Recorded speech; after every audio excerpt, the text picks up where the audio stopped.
What's up guys, welcome to CG Extreme. Myself Kunal, and today I'm gonna show you how to do lighting in Eevee in Blender.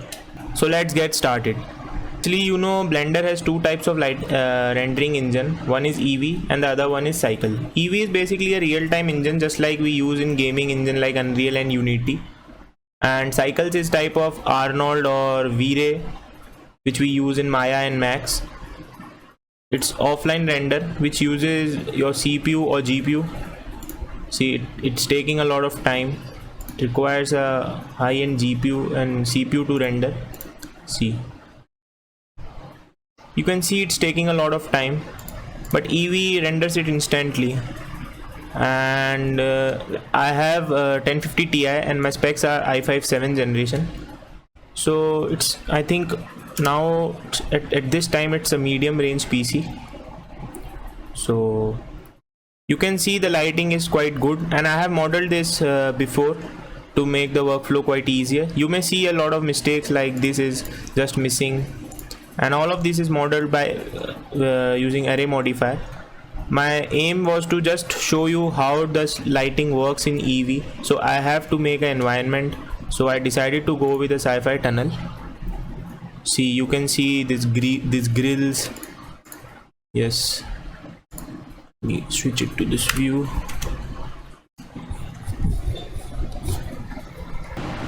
So I have modeled these grills by using array modifier.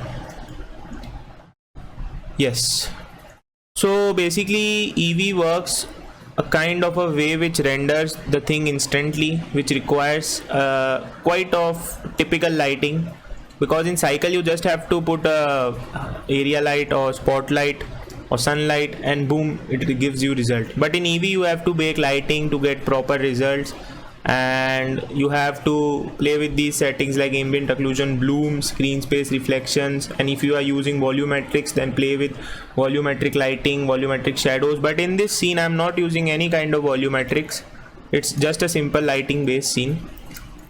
And yes, so let's go to that dev mode. Yes, so these are just simple, what you can say, the emission material which I have applied over here, and this is also the same emission material. I have modeled this tiles, and this is also emission material, and all the materials which I have used here are just simple shaders which I am using. You can use any type of material if you want. And see, this mid area is also emission material. Emission material gives you a high quality, like you can say it's an LED light, so I basically like emission material. Yes, so now let's begin with playing with some lighting effects. So right now just turn off this, where is the, yes, make it 0.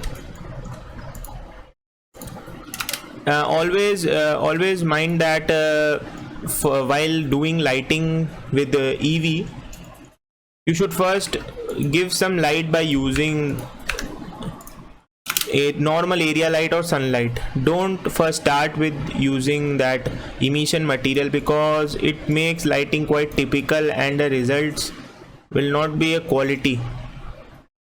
The result will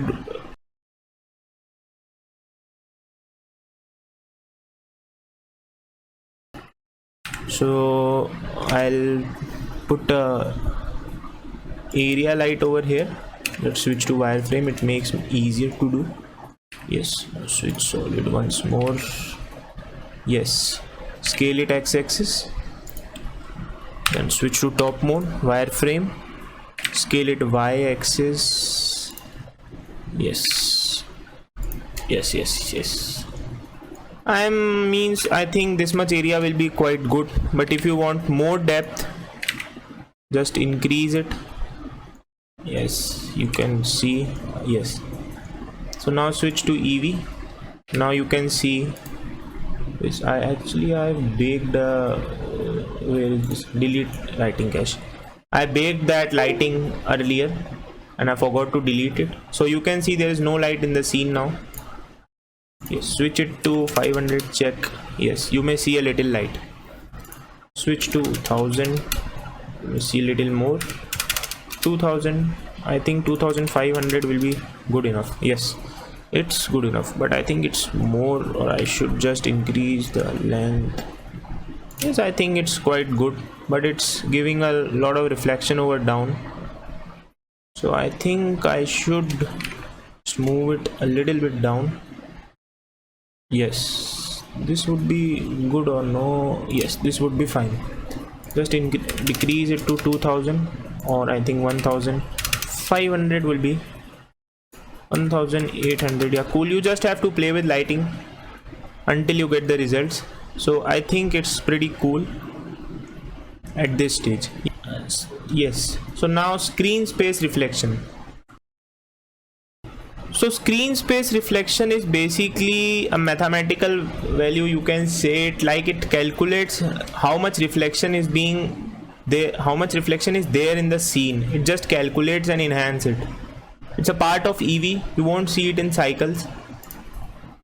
As I mentioned earlier, EV is quite a good thing or what you can say it, a renderer, but it requires a lot of patience and skills to give lighting. See, trace precision is basically precision of lighting, means reflection, precision of reflection. Roughness, the roughness of the light. Thickness is like how much thick the light would be. Like if I make it 2, see, you can see, let's make it 1. Now let's move on. Now I have some pretty good results. I'm getting a pretty good. So now let's place a spotlight or a point light over here. Point light, yes. X-axis, X-axis, yes. Now make it to 500. Yes, you can see point light is actually giving a quite of more light in scene. I think I can change color to a little bit blue because my top light will be a little bit bluish. Yes. Now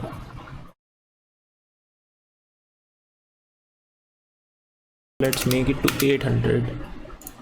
Yeah, 800 is cool. Now, yes, it's cool. Now increase the strength to 7. Yes, make it as it was earlier 5. I think it should make 8. Yes. And now where my light gone, make it to 5. Yes, cool. So now play with some more settings like bloom.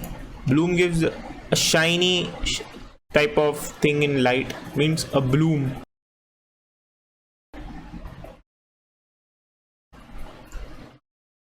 Play with threshold, means the lesser the threshold, the more the bloom.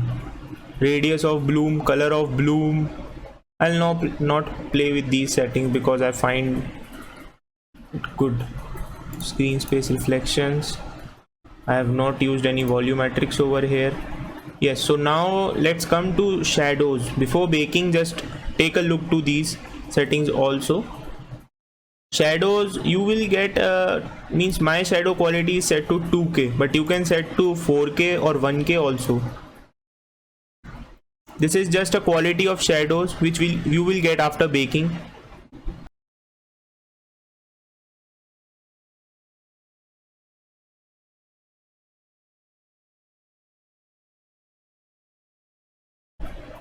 .8px is the highest type of, means highest quality in diffuse occlusion.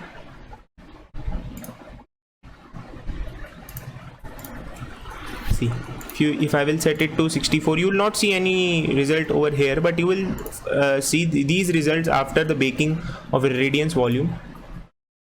.8px, yes. Cube map settings to 2K, I think it's good. 4K is also good, but I will go with 2K. Diffuse bounces, don't increase this too much, like 20 or 30.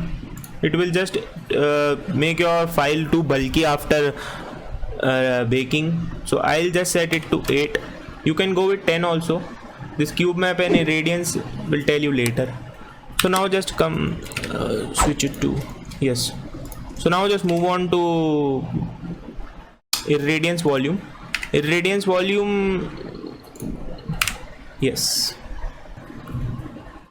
So irradiance volume is basically most useful thing in EV lighting. It just increase the diffuseness of that lighting, means how much light is being emitted by objects, and it recalculate between the area. You just have to make sure that the middle box is enclosed within within your scene. Don't make it like this or like this. You just make sure that wait. Yes, you just make sure that this box is enclosed within this area. Yes, you just have to, don't duplicate it like this, just stretch, just make it a single object. Wait,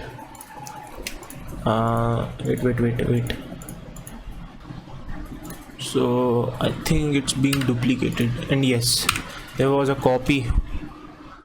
Just scale it over y-axis, increase it. Yes, I think this much will be good for my scene. I am just demonstrating you how it works. If you are doing such things, just scale it over here, but I am just demonstrating you how it works.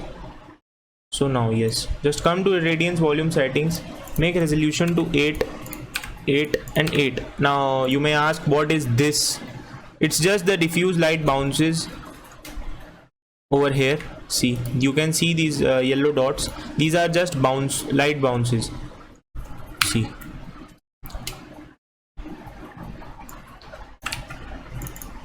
wait, yes,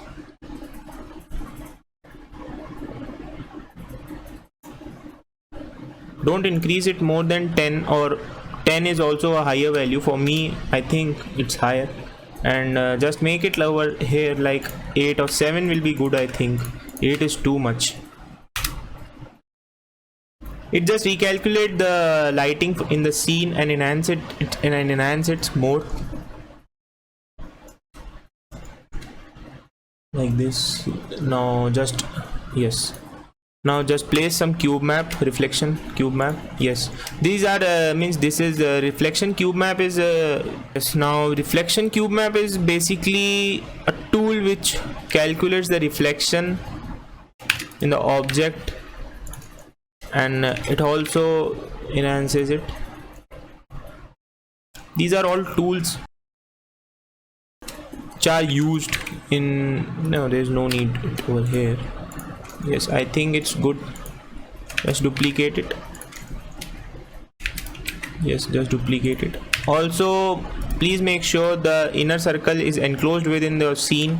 Don't make it like this or like this. It should be enclosed within your scene, otherwise it will not work. Just duplicate it. Yes, duplicate it. And I think this much will be good. Yes, I think it's quite more I would have, but it's good. According to me, it's good. It's placed. It is placed. Yes. Yeah, it's good.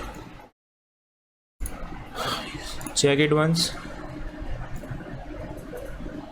After baking, you'll see there's a huge change in a scene. All the lightings, all the scene.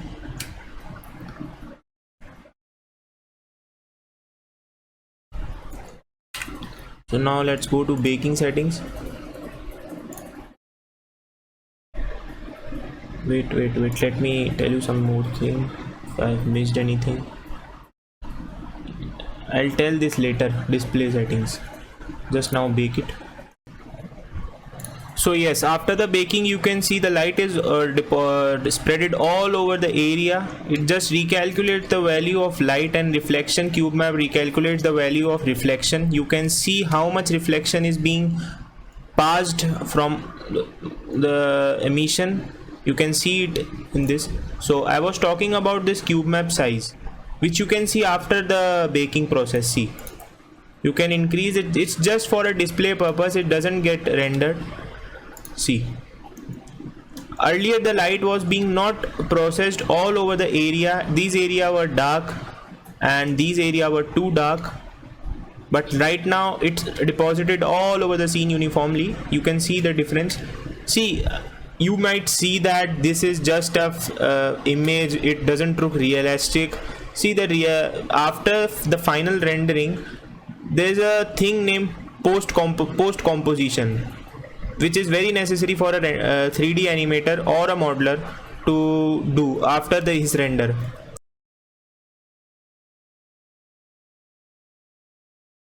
Or the modeler plays with the value of colors like hue, saturation, brightness. Also, you can put some amount of smoke over here or any sort of thing like which enhance the scene.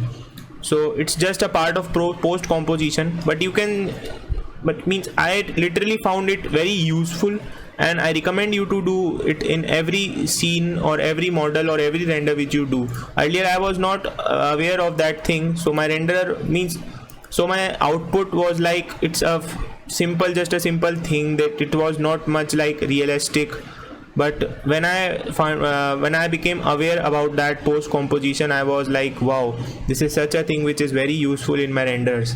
So I recommend you to use that. So now let's come to the topic.